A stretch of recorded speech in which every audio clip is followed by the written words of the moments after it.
আগের ভিডিওতে আমি বলেছিলাম 2024 সালের 18ই জুন আমি বাবার বাড়ি যাই দাদুর মৃত্যুবার্ষিকী উপলক্ষে। সেখানে আমি থেকেছিলাম কয়েকদিন, তারপর শ্বশুরবাড়ি যাই। এই রাস্তাটা হলো শ্বশুরবাড়িরই রাস্তা। তবে আমি যখন গিয়েছিলাম তখন এতটা জলে ভরে ওঠেনি বিল।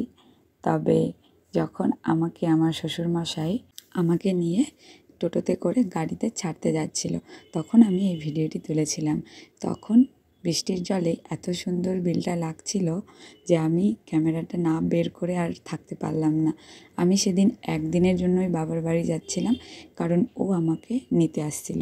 ও প্রথমে আমার বাবা মার সাথে দেখা করে তারপর ওর বাবা মার সাথে দুদিন কাটিয়ে তারপর আমরা এসেছিলাম কলকাতায়। এই যে রাস্তাটা, এটা হলো আমার শ্বশুরবাড়ির রাস্তা। আর এই যে এই বিলটা, এটা হচ্ছে আমাদের বাড়ির একদম সামনেই। বিকেলবেলা আমি ভিডিওটা করেছিলাম। আমি যেদিন শ্বশুরবাড়ি যাই তার দুদিন পর থেকে এতটা বৃষ্টি বেড়ে গিয়েছিল যে বিলের জলে একদম ভরে গিয়েছিল চারিদিকে। আর ওই যে রাস্তাটা, সেটাও বন্ধ হয়ে গিয়েছিল। এদিক দিয়ে একটা রাস্তাও আছে, সেই রাস্তাটা জলে একদম পুরো দেখাই যাচ্ছিল না। যাই হোক, তো আমি বিকেলবেলা ছবিটা তুলেছিলাম, ঝিরিঝিরি বৃষ্টিও পড়ছিল। এটা হচ্ছে আমাদের বাড়িরই আম গাছ। তো সন্ধে হয়ে গেছিলো, সেদিন ভিডিওটা ভালো হয়নি।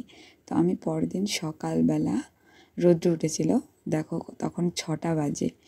জুন মাসের শেষটা আমি বাবার বাড়ি ছিলাম, জুলাইয়ের দিকে আমি গিয়েছিলাম শ্বশুরবাড়ি। তখন তো গরমই থাকে আর আম কাঁঠালের দিন থাকে। দেখো কত সুন্দর গাছে কাঁঠাল ধরে আছে। আর তোমরা তো জানোই গ্রামের বাড়িতে নানান রকম ফলের গাছ, ফুলের গাছ দেখতে পাওয়া যায়।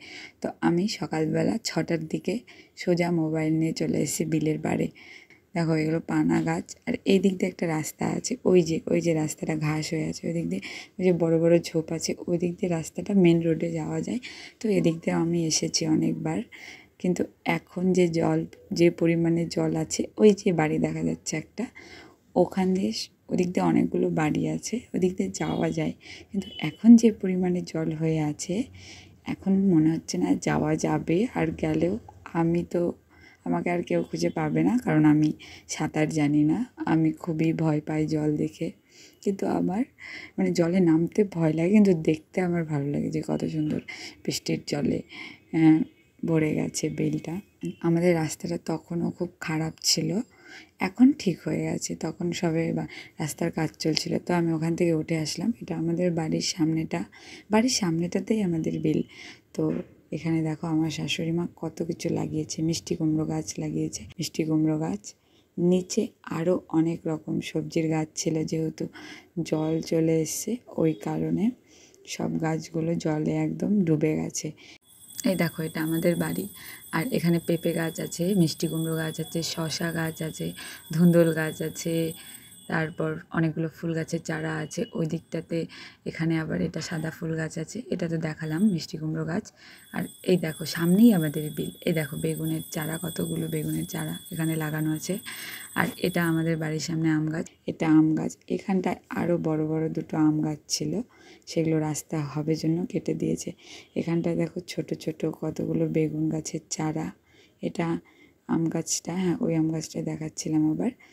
এখানে ছোট ছোট অনেকগুলো বেগুন গাছের চারা ছিল। তারপর নিচে ওই দেখো, ওখানে দেখো ডালিম গাছ, সাইকেল রাখা আছে আমার শ্বশুরমশাইয়ের। এখানে এগুলো গাঁদা ফুল গাছ, অনেক গাঁদা ফুল গাছের চারা লাগিয়েছে আমার শ্বশুর দুজনে মিলেই করে। গ্রামের এই প্রাকৃতিক পরিবেশ যদি তোমাদের ভালো লেগে থাকে তবে একটি লাইক করে দিও। আর এটা আমাদের বাড়ি, উল্টো দিকে আমাদের বিল। Thank you.